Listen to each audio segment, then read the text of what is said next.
Peace and love and great rising, my beautiful angels. I am sitting in my room with my salt lamp, just waking up this beautiful rising, getting myself prepared for today. And I was going to do this as a live, but apparently my Wi-Fi has run out of data.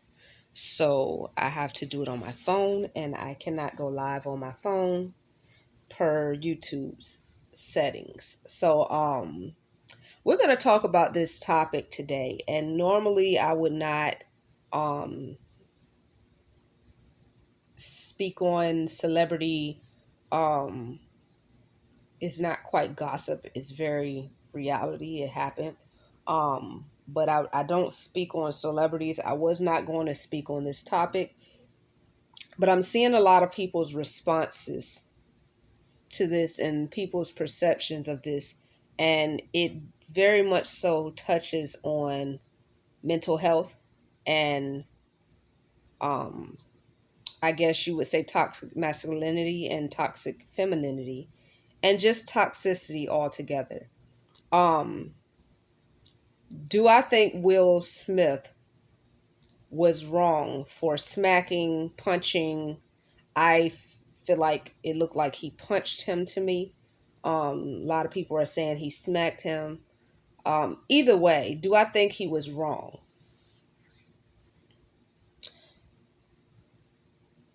Let's first get to the idea that do you feel like, let's get on personal opinions, because I feel like people are trying to be on both sides of the spectrum.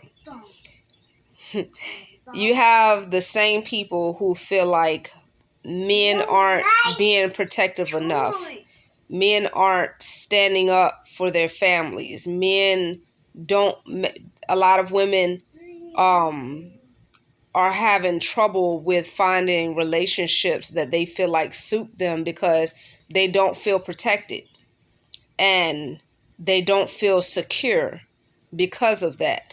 And then there'll be those same people who will say things like, Will was wrong. He should have handled that without violence. He should have handled it backstage. So on and so forth. My thing is, I am one of those women who have, through all of the things that I've come through, have felt like I have not been protected enough as a woman. I have not felt security with the men that I've been with enough. And so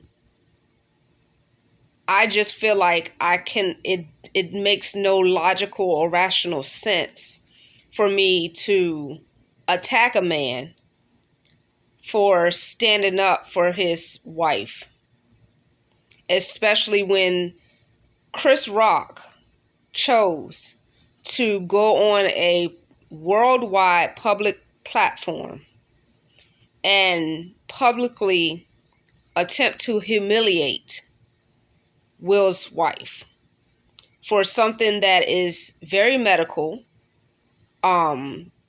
It's for a melanated sister is very traumatic, especially for who she is. She is a celebrity. She is an actress. She is a very, very much a public figure, and for her to lose her hair, that is a very public thing already, and that is very traumatic and very humiliating within itself. So for Chris to go on stage and think that it's okay to poke fun of it, and to do that with Will and her sitting right there, I'm sure he's been in the industry long enough to know that the camera was going to pan to them right when he said that joke. To expect Will to not respond to that, or to say that he should respond to that backstage and or whatever. Chris didn't say that in secret or in private. Chris didn't do that in secret or in private. And this is not the first time that Chris has attacked Will and his wife on stage at an award show. The idea that,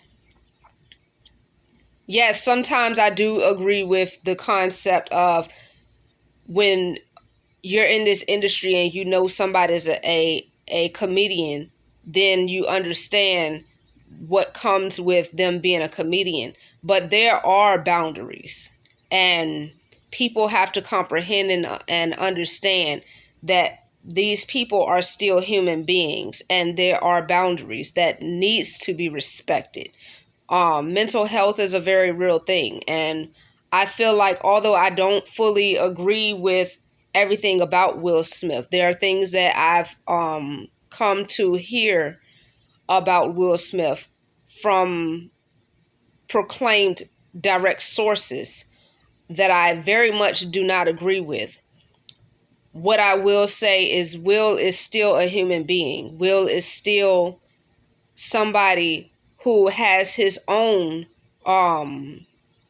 traumas and demons, as people like to say, to deal with, and that he is dealing with. And a lot of it he's dealing with publicly.